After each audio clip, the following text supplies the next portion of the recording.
Bismillahirrahmanirrahim. Ahmaduhu wa nusalli wa nusallim ala rasulil karim wa ala alihi wa ashabihi ajma'in. Ma ba'd. Rabbi shrah li sadri wa yassir li amri wa hlul 'uqdatam min lisani yafqahu qawli. Oke, kita lanjut lagi ngaji syarah surah Syu'ara, masih sifat ma'ani, yaitu sifat sama', basar dan kalam. Wa yajibu lahu ta'ala as-sam'u wal basar al-muta'alliqani bi jami'il mawjudat. Wajib bagi Allah memiliki sifat sama' dan basar. Jadi menurut dalil naqli yang qat'i mutawatir, yaitu Al-Qur'an, bahwa Allah Ta'ala maha mendengar dan maha melihat, artinya memiliki sifat sama' dan basar. Dan nanti yang ketiga kalam. Beliau mengatakan nanti di ujung matanya, wa dalilu hadhihi thalatha asyara'u. Argumentasi tiga sifat ini adalah naqli atau syara'. Artinya sebetulnya secara akal tidak harus memiliki sama' dan basar. Tetapi karena syarak menetapkan adanya sama', basar dan kalam, maka sebagai umat Islam kita harus meyakini bahwa Allah Ta'ala memiliki sama', basar dan kalam. Nah, inilah perbedaan kita dengan para filosof. Maka sangat keliru bahwa ada yang mengatakan Asy'ariyah itu sama dengan filosof. Akidah Asy'ariyah sama dengan filosof, beda. Asy'ariyah filosof itu murni akal. Kalau Asy'ariyah itu mengkombinasikan, mengumpulkan antara nakli dan akli. Bahasa lainnya menundukkan akli. Nas menundukkan akli. Dan ini yang paling objektif, paling tengah. Tidak terlalu mendewakan akal dan mengenyampingkan nakli atau nas atau syarak sebagaimana Mu'tazilah, bahkan mendewakan akal, membuang nas seperti orang filosof, atau tidak juga istilahnya terlalu ekstrim dalam nas dan membuang atau menyampingkan akal sehingga nanti jadi jatuh ke tajsim atau tasbih, menyerupakan Allah dengan makhluknya. Tengah-tengah mengkombinasikan antara akli dan nakli. Inilah akidah Asy'ariyah, akidah Ahlussunnah wal Jamaah, akidah jumhurul ummah. Buktinya di sama' basar kalam ini. Sama' basar kalam ini membuktikan bagaimana ulama Asy'ari begitu memegang teguh nas. Pegang teguh itu nas, kemudian akal dibuat untuk menguatkan nas.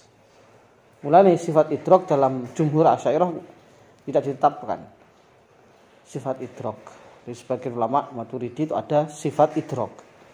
Idrok itu kayak merasakan, membau, maksudnya itu. Kenapa? Karena memang dalam nakli tidak ada. Dalam Al-Qur'an hadis tidak ada. Murni krono akal. Di Asy'ari tidak perlu. Idrok bisa masuk ke ilm. Paham ya? Kita meyakini bahwa Allah Ta'ala mempunyai sifat pendengaran dan penglihatan yang kaitannya, ta'alluqnya dengan seluruh maujudat. Ini khilafiyah sebetulnya.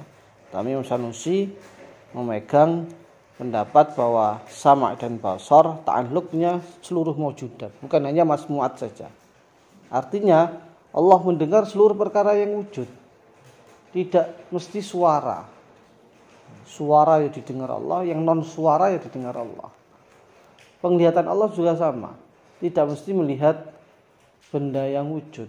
Dia melihat suara barang, melihat ini, melihat itu. Nah, inilah bedanya sama' basarnya makhluk dengan Tuhan. Kalau sama'nya manusia itu serba terbatas, harus suara pun nggak semua bisa terdengar, ada frekuensi tertentu. Sing terlalu banter gak krungu, sing terlalu pelan ora krungu. Penglihatan manusia juga begitu. Syaratnya tidak bengek. harus benda, harus ada cahaya, harus ini, harus itu. Harus dengan mata. Nek sama basore insyaallah tanpa syarat, tanpa wasilah, persisnya bagaimana wallahu a'lam. Yang penting kita meyakini Allah mendengar dan Allah melihat.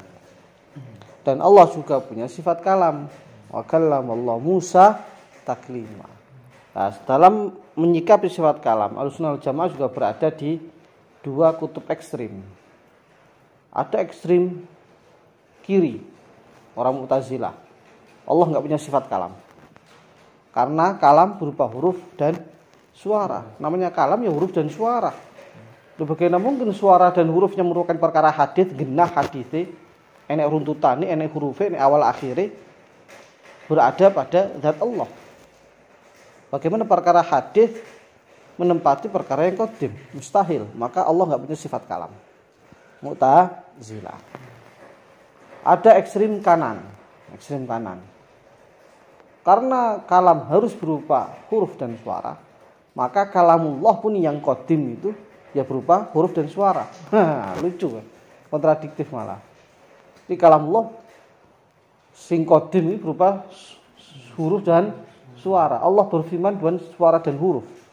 Allah berfirman dengan huruf dan suara. Enggak tahu itu huruf hijaiyah atau huruf apa. Ngomong Mujassimah, ngomong Wahabi. Dua-duanya kita tolak.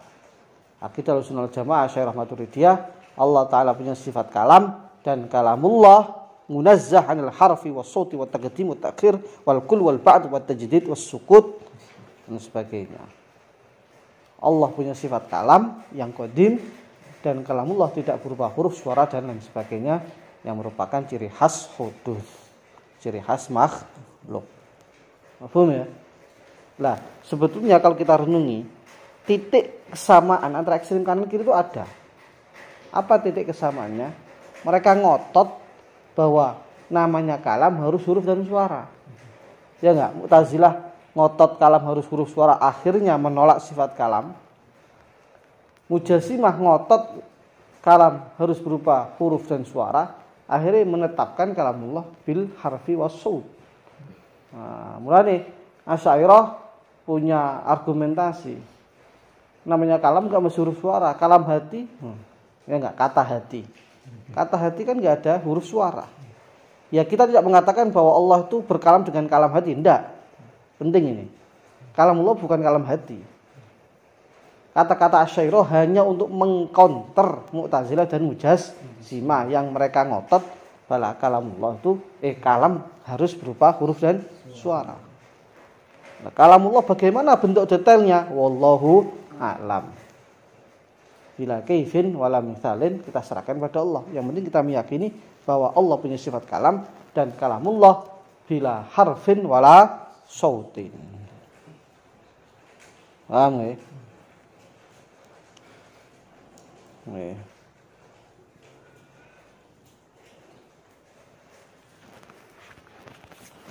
Allahu Akbar. Ini sebetulnya kalam ini panjang sekali pembahasan kalam. Cuman untuk ngaji semacam ini kayaknya cukup lah. Kalau mau khusus sebetulnya ada majelis khusus bahas kalamullah dan counter untuk para Mujassimah. Nek Mu'tazilah ya gak perlu dikonter. Karena ya sudah bisa dibilang hampir punah Mu'tazilah itu. Dan enggak ya bahaya tapi enggak bahaya banget sebetulnya. Yang bahaya ini Wahabi. Semakin menjamur, medianya banyak. Terus yang paling bahaya itu menjadikan Allah itu udah kayak berhala. Wis koyo patung raksasa gawedeng kuwi. Duwe tangan, duwe sikil, ya duwe wajah. Nek ngomong yo nggih swara, nggih huruf. Jadi sangat-sangat bahaya. Kita enggak mengkafirkan mereka, tapi mengerikan. Akidahnya mengerikan. Padahal namanya suara itu kan perlu getaran. Suara itu kan getaran, berarti zat Allah bergetar dong. Ya enggak? Dan ini kan melecehkan Allah jadinya. Betul-betul menyamakan Allah dengan makhluknya.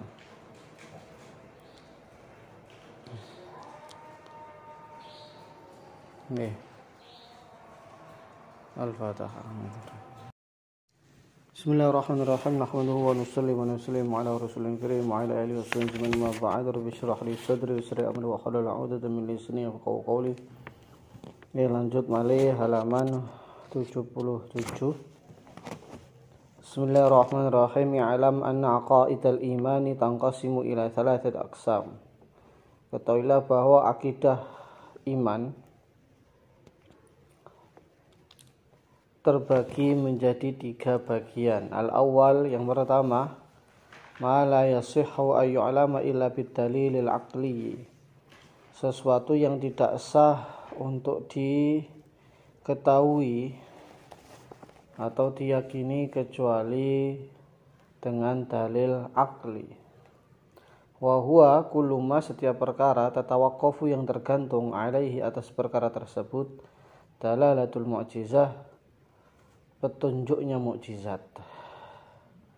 Kawujudi, seperti contoh yang pertama ini, bagian 1 ini adalah wujud Allah, sifat kudrahnya, iradah, ilmu Allah, dan sifat hayat Allah. Oke. Maksudnya bagaimana? Jadi dalil ada 2. Ada dalil akli, ada dalil nakli. Dan dalil akli ini, dalil yang ditetapkan oleh akal. Kemudian dalil nakli juga adalah dalil syar'i. Artinya dalil yang masyru', dalil yang mendapat legalitas dari syariat dan restu dari syariat. Jadi syariat tidak mempertentangkan antara nakli dan akli. Artinya akal itu juga diizinkan untuk menangkap hukum. Jadi perlu diketahui bahwa akal itu sebetulnya bukan menentukan hukum. Karena akal itu apa tuh akal? Akal itu sopo? Akal ini makhluk. Ya enggak? Segumpal otak di kepala kita itu apa? Artinya di perkara hadis. Dia tidak berhak untuk menentukan atau menetapkan. Hakikate sing nentukno ya Gusti Allah. Hanya saja akal itu sebagian mampu atau akal mampu untuk menyingkap atau menangkap apa yang sudah ditetapkan oleh Allah. Ini sebagian perkara yang ditetapkan oleh Allah bisa disingkap, bisa ditangkap oleh akal. Paham ini? Bukan dia yang menetapkan. Bahwa wujudnya Allah ditetapkan oleh akal.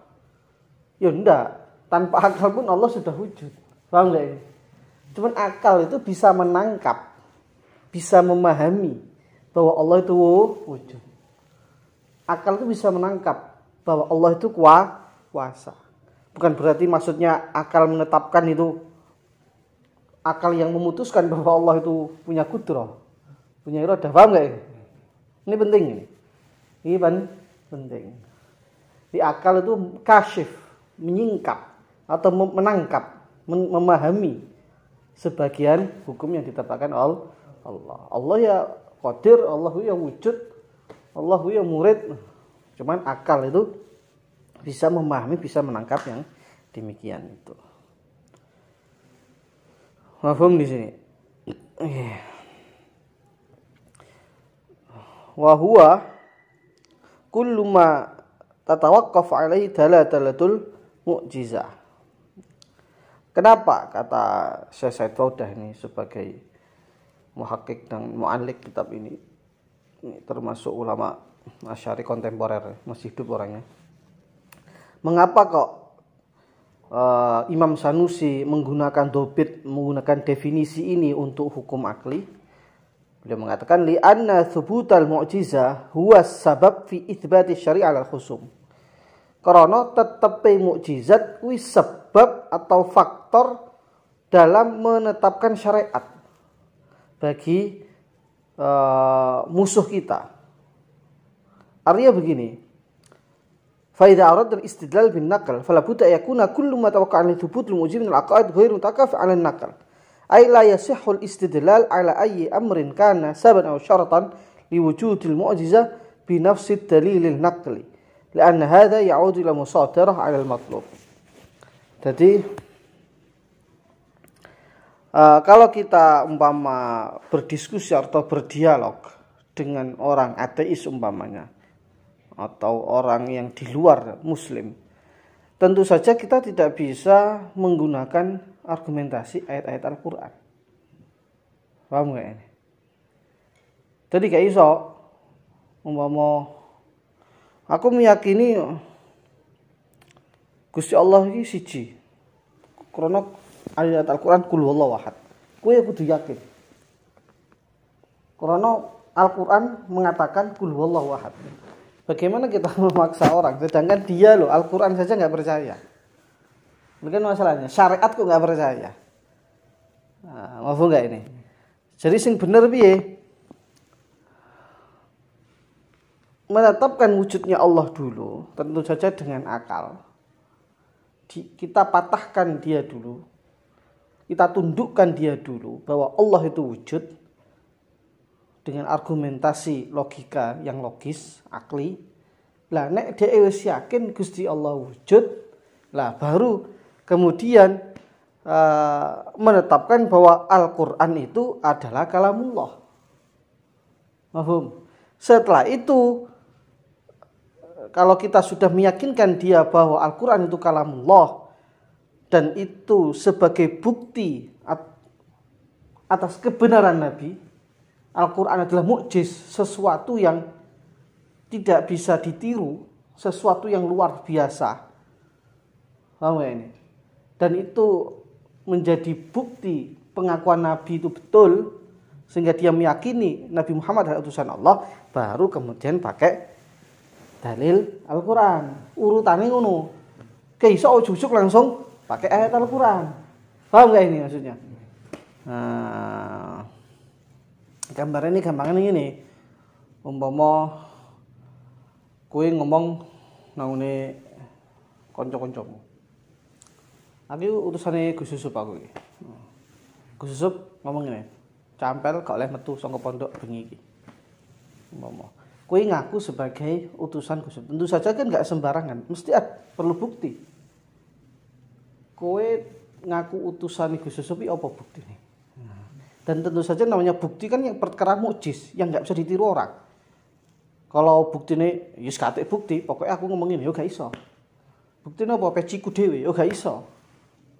Buktine apa perkara sing wangel, umpama jam tangane Gus Yusuf sing paling disenengi iki lho, jam tangane Gus Yusuf.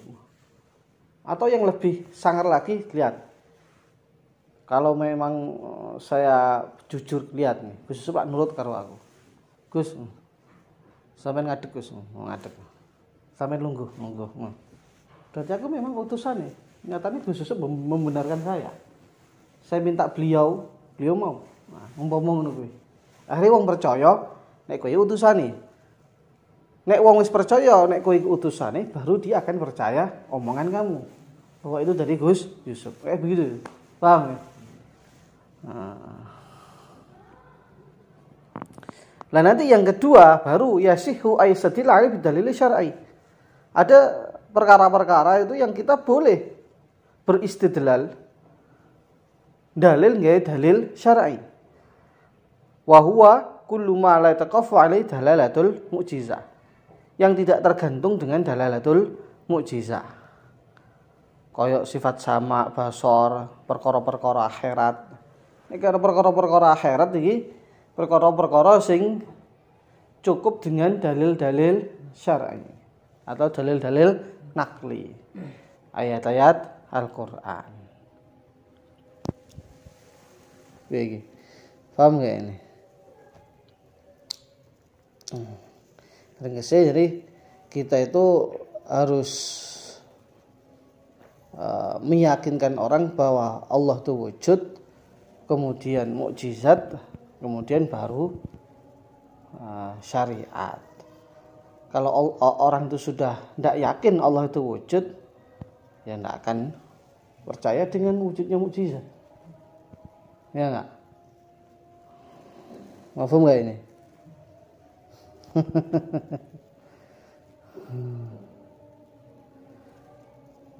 Ladalatul mukjizat itu maksudnya mukjizat tadullu ala sidqin nabi. Mukjizat itu apa tuh? Menunjukkan apa tuh mukjizat itu?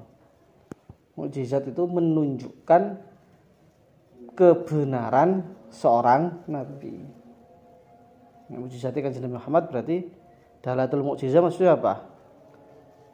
Mukjizat itu menunjukkan kebenaran baginda Nabi Muhammad sallallahu alaihi wasallam. Jadi kebenaran Nabi itu sangat tergantung dengan apa? Dalil ngakli. Mafhum ya? Guys, maghrib ya. Nanti kita lanjutkan lagi ya. Kita bahas lagi besok. Soalnya ini agak sebetulnya nggak ruwet ya. Nggak ruwet amat ya. Tapi kita kupas lagi besok. Bismillahirrahmanirrahim. Nahmaduhu wa nusalli wa nusallimu ala rasulil karim wa ala alihi wa ashabihi ajma'in. Amma ba'd. Rabbi shrah li sadri wa yassir li amri wa hlul 'uqdatam min lisani yafqahu qawli. Kemarin bahwa ada 3 bagian. Pertama, perkara yang tidak sah untuk diyakini atau diketahui kecuali dengan dalil akli. Yang kedua, yang sah istidlal atau berdalil dengan dalil syar'i. Yang ketiga, mukhtalafun fihi, apakah bagian pertama atau bagian yang kedua. Contoh yang pertama kemarin adalah sifat wujud Allah, qudrah, iradah, ilmu, dan hayat. Jadi wujud Allah itu sesuatu yang harus menggunakan dalil akli untuk meyakinkan kita dan orang lain.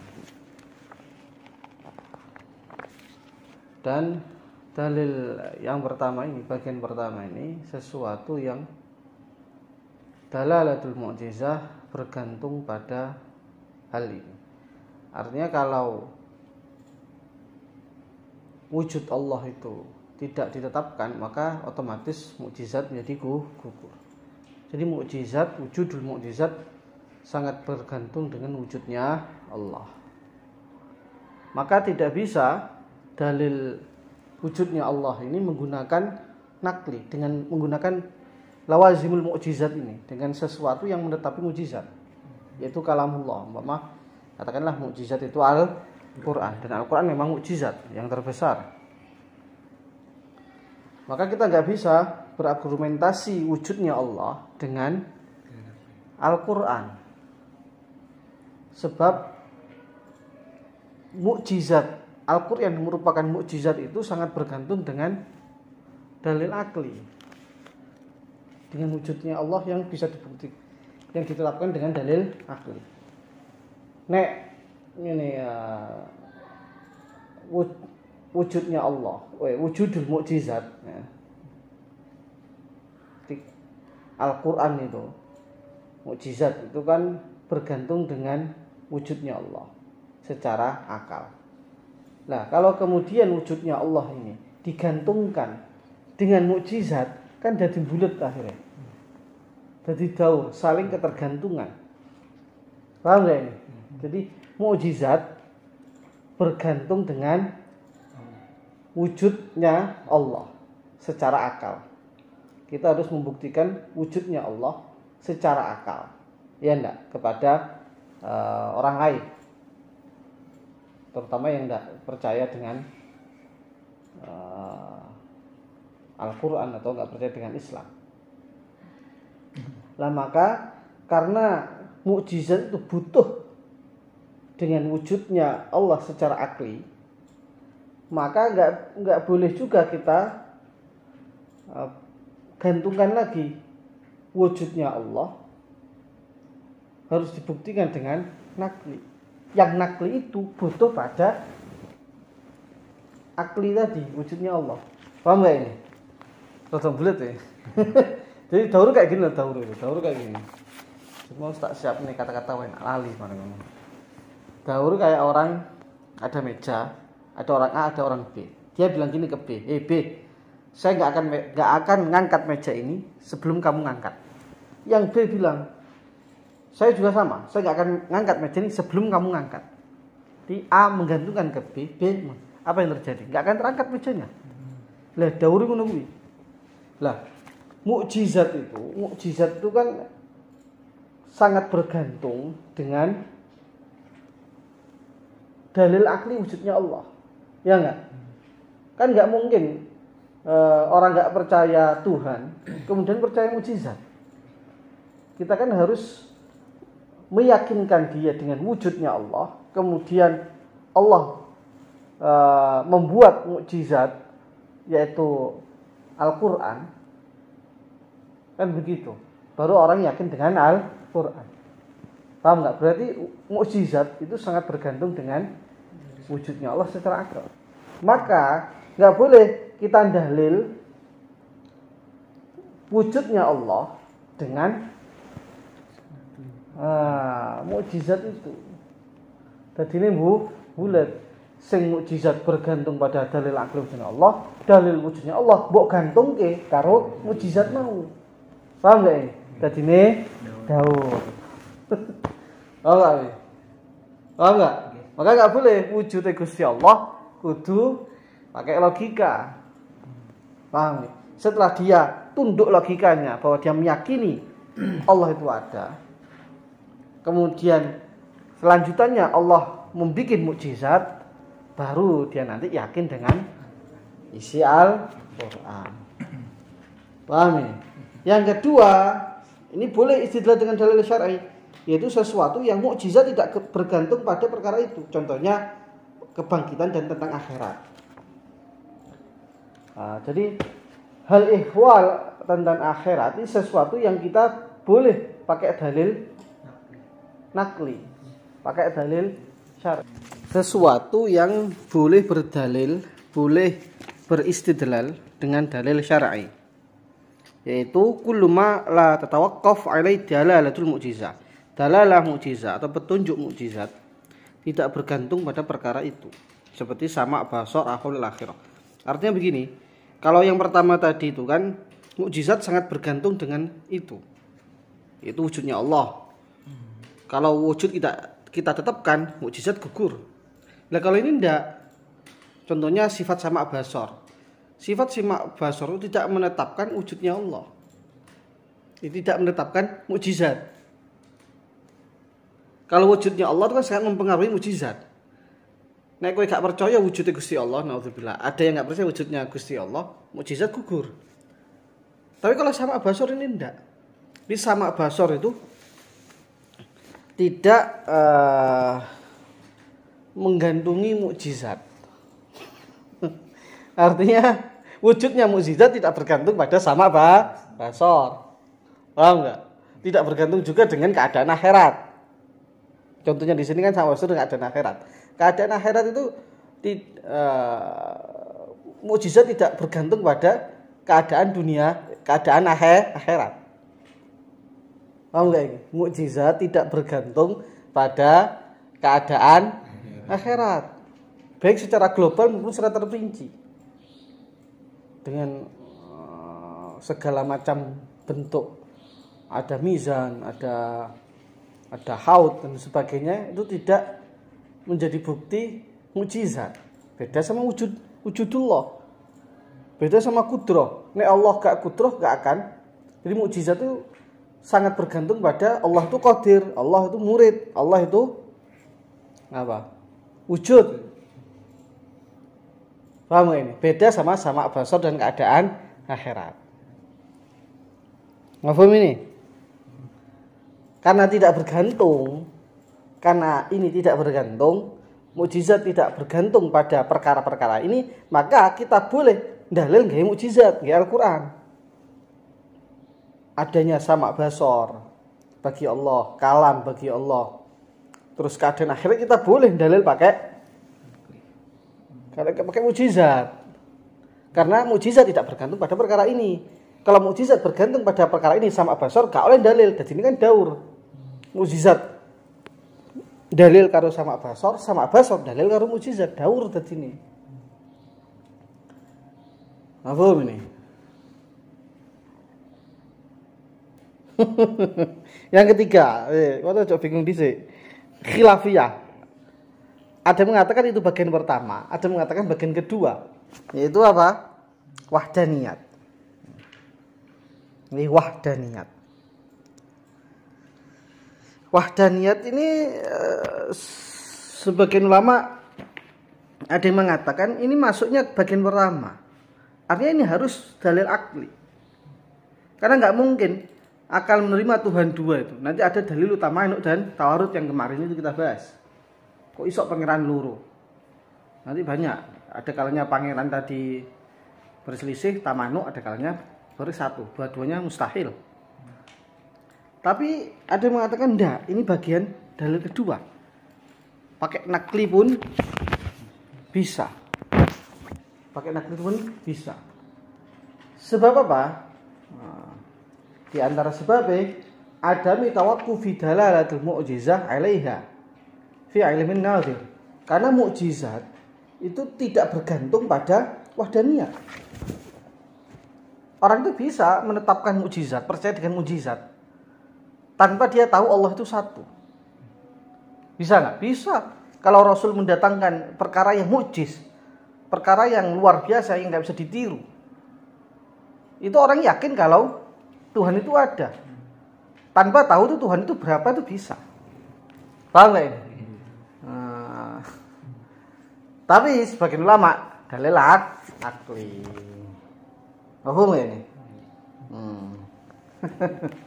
Ruts. Hal yakfi fiha ad-dalil as-sam'i bina'an 'ala adli tawaqqufi dalal 'alaiha fi 'ilmin nadhir. Jadi apakah cukup dalil sam'i tanpa perlu dalil akli berdasarkan bahwa dalalatul mu'jizah itu tidak tergantung kepada wahdaniyat dalam ilmunya nadir, ilmunya orang yang mengkaji itu. Jadi orang yang mengkaji, orang ateis atau bagaimana, itu bisa menetapkan bahwa itu perkara yang mukjizat, perkara yang mukjiz tanpa dia tahu kalau Tuhan itu esa. Mahfum ini. Walaupun hakikatnya wa in tawaqqafa wujudul mu'jizah alaiya fi nafsil amr listihalati wujud fi'il wa wujud syirik. Walaupun sebetulnya wujudul mu'jizah itu sangat bergantung dengan wahdaniyat fi nafsil amr, hakikatnya dalam kenyataannya. Karena nggak mungkin ada fi'il, mukjizat itu kan bagian fi'lullah, ya enggak? Mukjizat kalamullah tolong sebagainya itu kan perbuatan Allah. Karena nggak mungkin perbuatan Allah bisa berbuat jika ada serikatnya. Kemarin kita bahas fi'il itu hanya satu, tidak ada fi'il di luar fi'il Allah. Nah, mukjizat termasuk fi'il Allah, maka harus satu. Jadi walaupun sebetulnya hakikatnya mukjizat itu sangat bergantung juga dengan wahdaniyah secara hakikat, tapi secara ilmi tadi loh, ilmu nadir tadi loh, secara pengetahuan orang yang mengkaji itu loh, bergantung enggak? Nah, sebagian enggak. Orang itu bisa menetapkan mukjizat tanpa bergantung pada wahdaniyatnya Allah, walaupun hakikatnya bergantung. Hakikatnya, kita bicara bukan hakikat. Ulama yang pertama. Ulama kedua, enggak bisa, harus akli, enggak cukup nakli. Nadharan ila tawaqqufi dalalatil mu'jizah ala sihhati wujudil mu'jizah al mutawaqqif al wahdaniyah. Sebab alasannya dengan melihat bahwa dalalatul mu'jizah, mukjizat ini juga tergantung pada sahnya wujudnya mukjizat yang sangat bergantung pada wahdaniyat. Mukjizat itu kan apa? Fi'ilnya Allah. Itu kan bergantung pada wahdaniyat. Enggak mungkin ada fi'il di luar fi'il Allah. Sedangkan dalalatul mu'jizah, mukjizat itu bergantung pada dalalah, bergantung pada sahnya wujudnya mukjizat. Wal fi'lu yastahilu wujuduhu ala takdiril itsnainiyah fil uluhiyah. Sedangkan fi'il itu mustahil wujudnya jika kita memperkirakan, membayangkan ada ketidakesaan dalam ketuhanan. Nek gak esa nggak mungkin ada kalau Allah nggak esa nggak mungkin ada fi'il. Artinya fi'il itu ya harus satu dari Allah saja. Tidak ada fi'il di luar Allah. Wal mutawakkif 'alal mutawakkif 'ala syai' mutawakkif 'ala dzalika syai'.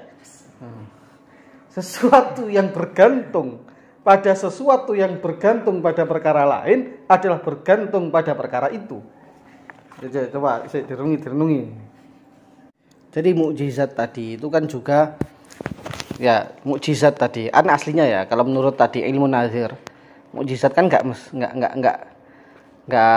mesti ya bergantung pada wahdaniyah. Tapi dilihat dari sisi yang lain yaitu bahwa dalalatul mukjizat itu sangat bergantung pada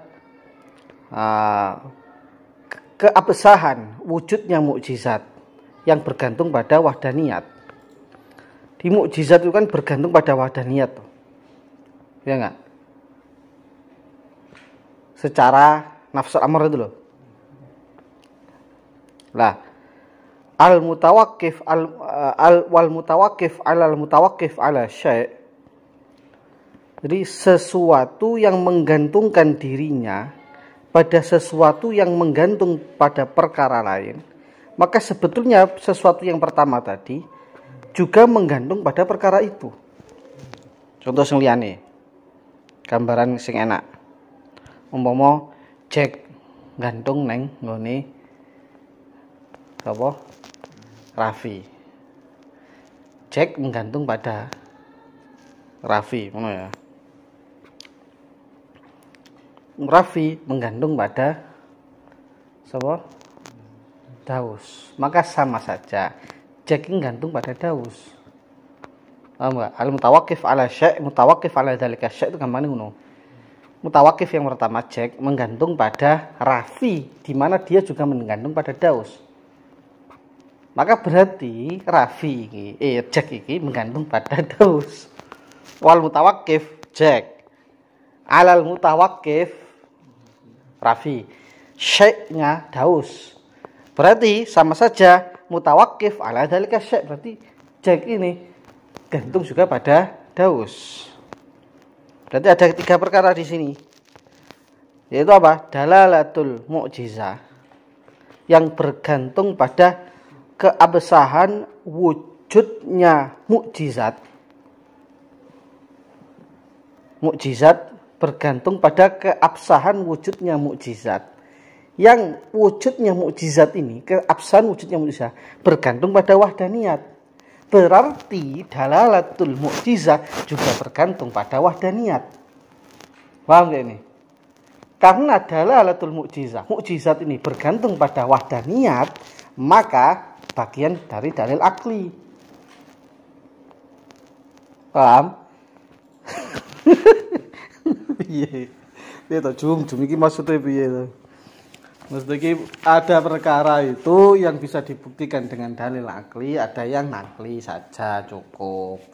Nah, enek perkara iki sing ulama iki rada ragu-ragu. Iki haruskah pakai akli atau cukupkah pakai nakli? Sebagian cukup nakli. Soalnya wong wis percaya mukjizat. Dia tidak dituntut untuk meyakini Tuhan itu satu atau dua. Yang penting, oh ya mukjizat ini Allah ada, berarti benar ini. Paham gak ini? Ada sebagian orang enggak iso.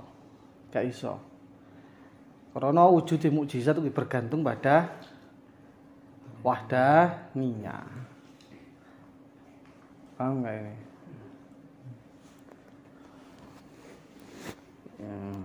Soalnya ada kasus begini, umpama lau faradna, andaikan kita bayangkan ya bahwa di mukjizat itu sendiri, anna nafsal mukjizat, ini ta'alaknya Syekh Fauda, mukjizat itu sendiri, katakan Al-Quran, la yujadu fiha nassun ala wahdaniyatillah ta'ala, andaikan di Al-Quran itu tidak ada nas yang menyebutkan keesaan Allah, andaikan Al-Quran gak kulullah wahad, umpama gitu, fal yastahilu dilalatuha ala sidqin nabi, apakah dilalah mukjizat menjadi mustahil atas kebenaran Nabi? Ayo piye? Apakah umpama ning Al-Qur'an kene wahdaniyat berarti sidqun Nabi terpengaruh ya, artinya ya tadi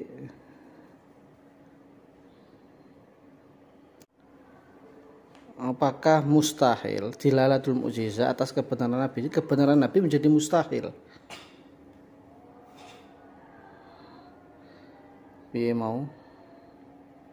As-sahih annahu yumkinul ilmu bidalalati ala sidqin Nabi duna mulahadhi dalalatiha wala tawaqquf wujudi ala adamil kathrah. Ya, pendapat yang benar adalah bisa saja orang itu mengetahui dilalah mukjizah atas benarnya Nabi. Orang itu meyakini kalau Nabi itu betul tanpa melihat